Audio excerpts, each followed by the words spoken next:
ഇന്നത്തെ നമ്മുടെ വീഡിയോ ഒരു അടിപൊളി ചോറാണ് ഉണ്ടാക്കുന്നത്. സാധാരണ നമ്മൾ ഉണ്ടാക്കുന്നതിൽ നിന്നും കുറച്ച് വ്യത്യസ്തമായിട്ടുള്ള ചിക്കനൊക്കെ വെച്ചിട്ടാണ് ചെയ്യുന്നത്. അപ്പോൾ കുറച്ചൊരു സ്പൈസി ആയിട്ടുള്ള ചോറും കൂടിയാണ്. തീർച്ചയായിട്ടും നിങ്ങൾക്ക് ചെയ്ത് നോക്കാൻ പറ്റിയ ഒരു റൈസാണ്. അപ്പോൾ നമുക്കിത് എങ്ങനെ ഉണ്ടാക്കുന്നതെന്ന് കണ്ടു നോക്കാം. അപ്പോൾ ആദ്യം ഇതിലേക്കുള്ള ചിക്കനൊന്ന് റെഡിയാക്കി വെക്കുക. അതിനായിട്ട് ഞാൻ 1 കിലോ ചിക്കന് ഇതുപോലെ വരഞ്ഞെടുത്തിട്ട് കഴുകി വൃത്തിയാക്കി എടുത്തിട്ടുണ്ട്. ആദ്യത്തെ മസാല റെഡിയാക്കാനായിട്ട് ഒരു 10 അല്ലി വെളുത്തുള്ളി, ഒരു കഷ്ണം ഇഞ്ചി, 2-3 പച്ചമുളക്, ഒരു കൈപ്പിടി നിറച്ച് പുതിനയില, ഇത്രയും കാര്യങ്ങൾ മിക്സിയുടെ ജാറിലേക്ക് ഇട്ട് കൊടുത്തിട്ടുണ്ട്. ചിക്കനിലേക്ക് പാകത്തിനുള്ള ഉപ്പിട്ട് കൊടുക്കുക. അതിൻ്റെ കൂടെ തന്നെ ഒരു 5 ടേബിൾ സ്പൂൺ വിനാഗിരി ഒഴിച്ച് കൊടുക്കുന്നുണ്ട്. എല്ലാം കൂടി നന്നായിട്ട് അരച്ച് ഇതുപോലെ പേസ്റ്റാക്കി എടുക്കാം. ഈ അരച്ചെടുത്തിട്ടുള്ള കൂട്ട് ചിക്കൻ്റെ എല്ലാ ഭാഗത്തും എത്തുന്ന രീതിയിൽ നന്നായിട്ടൊന്ന് തേച്ച് കൊടുക്കാം. എല്ലാ ഭാഗത്തും തേച്ചിട്ട് അതുപോലെ കത്തി കൊണ്ട് വരഞ്ഞെടുത്ത ഭാഗങ്ങളൊക്കെ ഉണ്ടാവല്ലോ, അതിൻ്റെ ഉള്ളിലൊക്കെ നന്നായിട്ട് തേച്ചിട്ട് ഇതേ രീതിയിലൊന്ന് ആക്കിയെടുക്കണം. ഇതുപോലെ ആക്കിയെടുത്തതിന് ശേഷം ഒരു 2 മണിക്കൂറെങ്കിലും ഫ്രിഡ്ജിൽ റെസ്റ്റ് ചെയ്യാൻ വേണ്ടി വെക്കണം കേട്ടോ. അപ്പോൾ ഞാനിപ്പോൾ ഇത് 2 മണിക്കൂർ നേരം ഫ്രിഡ്ജിൽ വെക്കുന്നുണ്ട്. പിന്നെ ഇനി ഇതിലേക്ക് കുറച്ച് മസാലപ്പൊടികളും കാര്യങ്ങളൊക്കെ ചേർക്കണം. അതിന് വേണ്ടിയിട്ട് ഒരു 1.5 ടേബിൾ സ്പൂൺ പച്ച മല്ലിയാണ് എടുത്തിട്ടുള്ളത്. വറുത്തിട്ടൊന്നുമില്ല, അത് മിക്സിയുടെ ജാറിലേക്ക് ഇട്ട് കൊടുക്കാം. 1 ടീസ്പൂൺ ഗരം മസാലപ്പൊടി, 1 ടീസ്പൂൺ ചെറിയ ജീരകം ഇട്ട് കൊടുക്കുന്നുണ്ട്. പൊടിച്ചിട്ടൊന്നുമില്ല, മുഴുവനോട് ഇട്ട് കൊടുക്കണം. പിന്നെ ഒരു 1 ടേബിൾ സ്പൂൺ കുരുമുളക് പൊടി ഇട്ട് കൊടുക്കുന്നുണ്ട്. പിന്നെ മാഗിയുടെ ഒരു ചിക്കൻ ക്യൂബ് കൂടി ചേർത്ത് കൊടുക്കുന്നുണ്ട്. പിന്നെ ഒരു 1/2 ടേബിൾ സ്പൂൺ മഞ്ഞൾപ്പൊടി കൂടി ചേർത്ത് കൊടുക്കുന്നുണ്ട്. എന്നിട്ട് ഇത്രയും കാര്യങ്ങളെല്ലാം കൂടി ചേർത്തിട്ട് നന്നായിട്ടൊന്ന് പൊടിച്ചെടുക്കണം. ഇതുപോലെ പൊടിച്ചെടുത്തതിന് ശേഷം നമ്മൾ ആദ്യം മസാല ആക്കി വെച്ചിട്ടുള്ള ചിക്കൻ പുറത്തെടുത്തിട്ടുണ്ട്, അതിലേക്ക് ഇട്ട് കൊടുക്കുക. ഇനി ഇതിലേക്ക് കുറച്ച് ഉണക്കമുളകാണ് വേണ്ടത്. അപ്പോൾ ഒരു 20 ഗ്രാം മുളക് എടുത്തിട്ടുണ്ട് കേട്ടോ. ഇത് മിക്സിയിലിട്ടിട്ട് ജസ്റ്റ് ഒന്ന് ക്രഷ് ചെയ്തെടുക്കുക. ഒരുപാട് ഫൈനായിട്ട് പൊടിയേണ്ട ആവശ്യമില്ല. ഇതുപോലെ ഒന്ന് ക്രഷ് ചെയ്തിട്ട് അതും കൂടി ഇതിലേക്ക് ചേർത്ത് കൊടുക്കാം. മുളകും മസാലപ്പൊടികളും കൂടി നമ്മൾ ഒരുമിച്ചിട്ട് പൊടിക്കാത്തത് എന്താണെന്ന് വെച്ചാൽ മുളകൊന്ന് ക്രഷ് ചെയ്തെടുത്താൽ മതി കേട്ടോ, അതുകൊണ്ടാണ്. പിന്നെ ഇതിലേക്കൊരു 2-3 ടേബിൾ സ്പൂൺ മല്ലിച്ചപ്പ് കൂടി ചേർത്ത് കൊടുക്കുന്നുണ്ട്. പിന്നെ ഒരു 2 ടേബിൾ സ്പൂൺ സൺഫ്ലവർ ഓയിലും കൂടി ഒഴിച്ചു കൊടുക്കുന്നുണ്ട്. അപ്പോൾ ഇതിൽ നോക്കുമ്പോൾ ഉപ്പ് കുറച്ച് കുറവായിരുന്നു. അപ്പോൾ ഒരു 2 നുള്ളു ഉപ്പ് കൂടി ചേർത്ത് കൊടുത്തിട്ട് നന്നായിട്ടൊന്ന് മിക്സ് ആക്കിയിട്ട് കുറച്ച് നേരം കൂടി നമുക്ക് ഫ്രിഡ്ജിലൊന്ന് റെസ്റ്റ് ചെയ്യാൻ വേണ്ടി വെക്കണം. ഇതുപോലെ മസാല ഒക്കെ ആക്കി വെച്ചതിന് ശേഷം കുറച്ച് സമയം കൂടി റെസ്റ്റ് ചെയ്യാൻ വേണ്ടി വെക്കണം കേട്ടോ. സമയമുള്ളതിനനുസരിച്ചിട്ട് വെച്ചാൽ മതി. ഒരു അരമണിക്കൂർ മുതൽ 1 മണിക്കൂർ വരെയൊക്കെ ഫ്രിഡ്ജിൽ ഒന്നുകൂടി വെക്കണം, നല്ലതായിരിക്കും. നമ്മളിപ്പോൾ ഇത് 2 പ്രാവശ്യം മസാല തേച്ചത് എന്താണെന്ന് വെച്ചാൽ രണ്ടും കൂടെ ഒന്നിച്ചാക്കിക്കൂടെ എന്നൊക്കെ വിചാരിക്കും. പക്ഷെ 2 പ്രാവശ്യമായിട്ട് ചെയ്യുമ്പോൾ അതൊരു പ്രത്യേക ടേസ്റ്റ് തന്നെയാണ്. ഇതുപോലത്തെ റെസിപ്പിയൊക്കെ ചെയ്യുന്ന സമയത്ത് ചിക്കൻ ഒന്നും കൂടി സോഫ്റ്റ് ആവാനും ടേസ്റ്റ് ആവാനും ഒക്കെ 2 പ്രാവശ്യമായിട്ട് ചെയ്യുന്നത് നല്ലതാണ് കേട്ടോ. പിന്നെ ഫോട്ടോയിലൊരു ഭംഗിക്ക് വേണ്ടിയിട്ട് ഞാൻ കുറച്ച് കളറാക്കുന്നുണ്ട് കേട്ടോ. വീട്ടിലാവുന്ന സമയത്ത് ഇതിൻ്റെ ആവശ്യമില്ല. വിരുന്നുകാരൊക്കെ വരുന്ന സമയത്തൊക്കെ ആണെങ്കിലും കാണാൻ നല്ല ഭംഗിയാണ് ഇങ്ങനെ കളർ ചേർത്തിട്ടുണ്ടെങ്കിൽ. അപ്പോൾ ഇങ്ങനെ കളറൊക്കെ ആക്കിയതിന് ശേഷം ഒരു അരമണിക്കൂറും കൂടി ഫ്രിഡ്ജിൽ വെക്കുന്നുണ്ട് കേട്ടോ. ഇപ്പം നമ്മുടെ ചിക്കന് 2 മണിക്കൂർ നേരം ഫ്രിഡ്ജിൽ റെസ്റ്റ് ചെയ്യാൻ വേണ്ടി വെച്ചിരുന്നല്ലോ. അത് വേവിക്കാനായിട്ട് തുടങ്ങാം. 2 മണിക്കൂർ കൂടെ ആയിട്ടുണ്ട്. അപ്പോൾ അതിന് വേണ്ടിയിട്ട് അത്യാവശ്യം വലിയൊരു പാനാണ് ചൂടാക്കി എടുത്തിട്ടുള്ളത്. നമ്മൾ 3-4 പീസ് ചിക്കൻ വെക്കാനുള്ള സ്ഥലം ഉണ്ടായാൽ മതി. ഇതിലേക്ക് കുറച്ച് ഓയിൽ ഒഴിച്ച് കൊടുത്തിട്ട് ചൂടാക്കുക. ഒരുപാട് ഓയിൽ വേണ്ട. അടിഭാഗം നിരക്കാനായിട്ട് കുറച്ച് ഓയിൽ മതി. എന്നിട്ട് നമ്മൾ റെഡിയാക്കി വെച്ചിട്ടുള്ള ചിക്കൻ്റെ കഷ്ണങ്ങൾ ഇതിലേക്ക് ഇങ്ങനെ നിരത്തി വെച്ച് കൊടുക്കുക. അപ്പോൾ നമ്മൾ ഓയിൽ ഇങ്ങനെ മുക്കി പൊരിക്കല്ലോ കേട്ടോ, അടച്ച് വെച്ച് വേവിക്കാൻ വേണ്ടിയിട്ടാണ്. അപ്പോൾ അതുകൊണ്ട് തന്നെ കുറച്ച് ഓയിൽ മതി. എന്നിട്ടിത് അടച്ച് വെച്ചിട്ടാണ് ഇനി വേവിക്കുന്നത്. ഇതുപോലെ ചൂടായി കഴിയുമ്പോൾ ഞാൻ അടച്ച് വെച്ചിട്ട് ചെറിയ തീയിലിട്ടിട്ടാണ് വേവിച്ചെടുക്കുന്നത്. അടച്ച് വെച്ചിട്ട് ഏകദേശം ഒരു 1/4 മണിക്കൂറൊക്കെ വേണ്ടി വരും.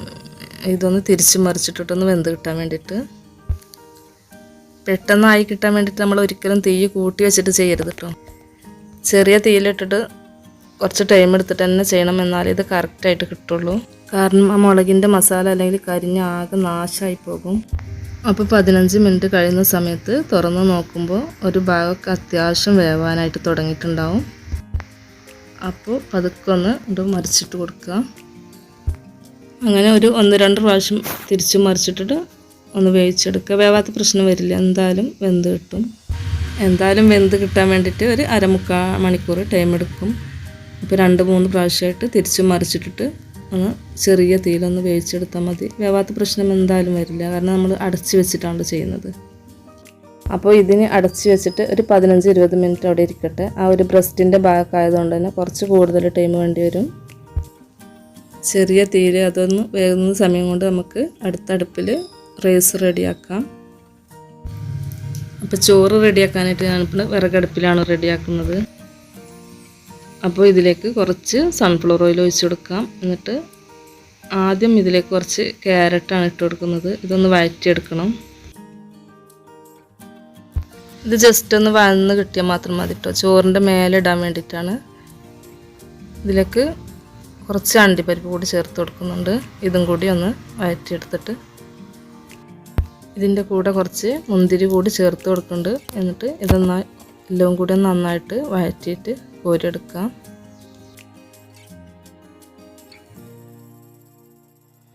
പിന്നെ ആ ഒരു ഓയിലിലേക്ക് തന്നെ 2 പീസ് പട്ട, ഒരു 2 ഏലക്ക, 2 ഗ്രാമ്പു ഇത് ഇട്ട് കൊടുത്തിട്ട് ഒന്ന് പൊട്ടി വരുന്ന സമയത്ത് ഒരു സവാള ചെറുതായി മുറിച്ചത് കൂടി ചേർത്ത് കൊടുക്കാം.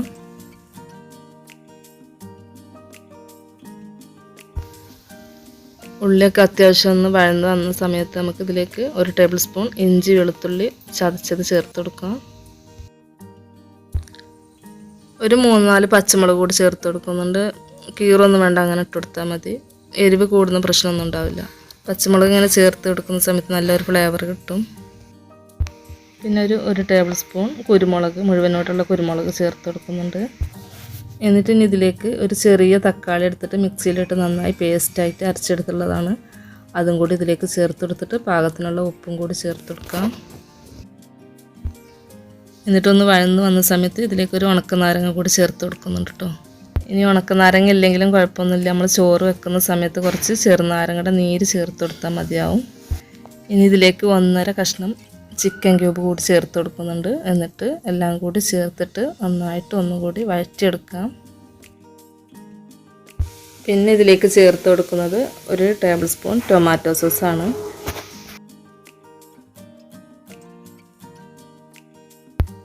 പിന്നെ ഒരു 2 ടേബിൾ സ്പൂൺ കബ്സ മസാല കൂടി ചേർത്ത് കൊടുക്കുന്നുണ്ട്. കബ്സ മസാലയോ മന്തി മസാലയോ അറബിക് സ്പൈസസ് പെട്ട ഏത് മസാല ആയാലും കുഴപ്പമില്ല. എന്നിട്ട് അതെല്ലാം കൂടി ചേർത്തിട്ട് അതിൻ്റെയൊക്കെ പച്ചമണം മാറുന്നവരെ ഒന്ന് വഴറ്റിയെടുക്കാം.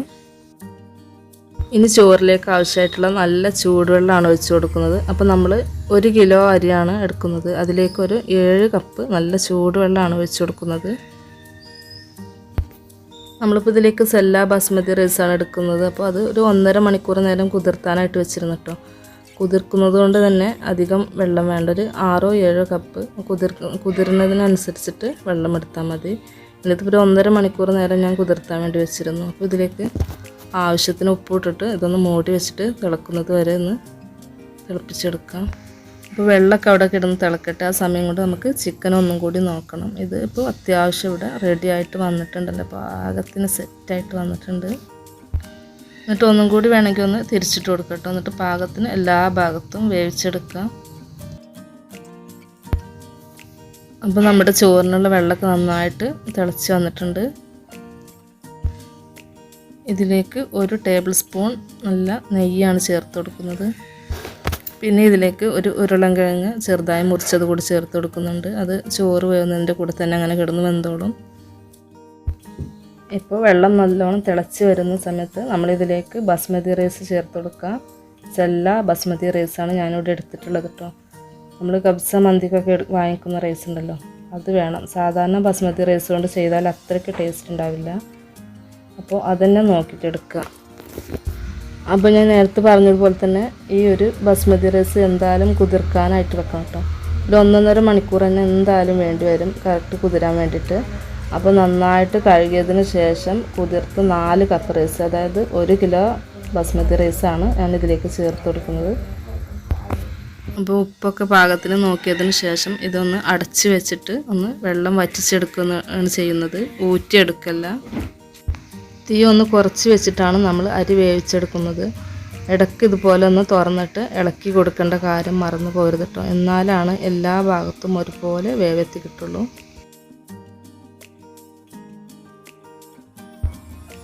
അപ്പോൾ ഈ ഒരു സമയം കൊണ്ട് തന്നെ നമ്മുടെ ചിക്കനൊക്കെ നല്ല പാകത്തിന് ഉഷാറായിട്ട് വെന്ത് വന്നിട്ടുണ്ടാവും കേട്ടോ.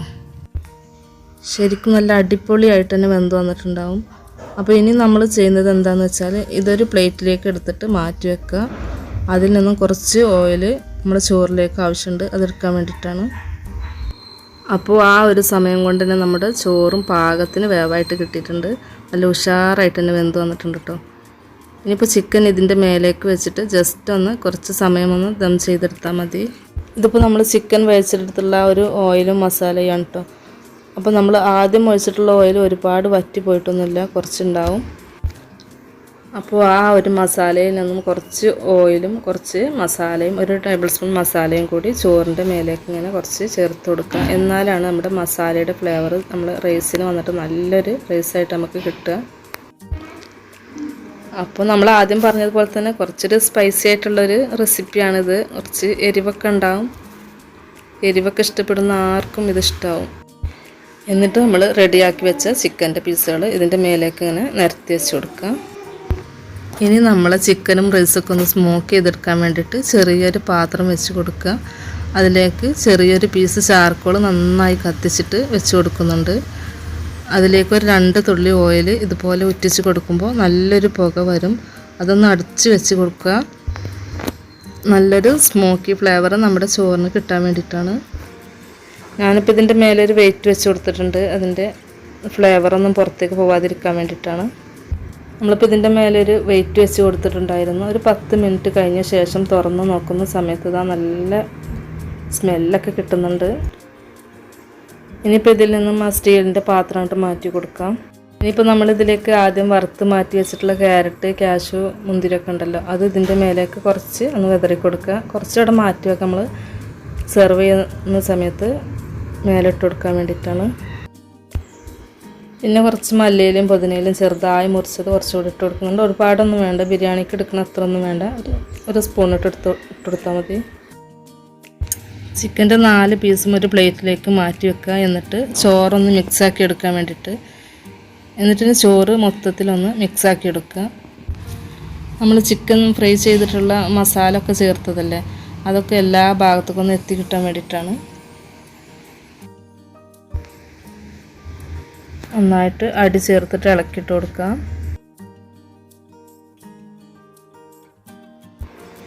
ഇനിയിപ്പോൾ ഒന്നുമില്ല, നല്ല ചൂടോട് കൂടി തന്നെ സെർവ് ചെയ്യാനായിട്ട് എടുക്കാം. എപ്പോഴും നല്ല കറക്റ്റ് ചൂടിൽ തന്നെ കഴിക്കുമ്പോഴാണ് കേട്ടോ കറക്റ്റ് നല്ല ടേസ്റ്റ് ഉണ്ടാവുക. ചോറിൻ്റെ മേലേക്ക് ചിക്കൻ്റെ പീസ് ഇതുപോലെ വെച്ച് കൊടുക്കുക.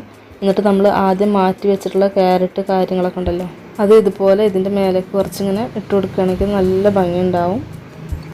ഇനിയിപ്പോൾ ചൂടോട് കൂടി തന്നെ സെർവ് ചെയ്യാൻ വേണ്ടിയിട്ട് എടുക്കാം.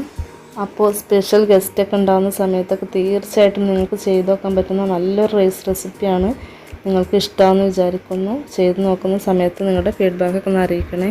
അപ്പോൾ വീഡിയോ ഇഷ്ടമായിക്കണമെങ്കിൽ എന്തായാലും ലൈക്ക് ചെയ്യാനും കമൻറ്റ് ചെയ്യാനും കൂടെ മറക്കരുത്.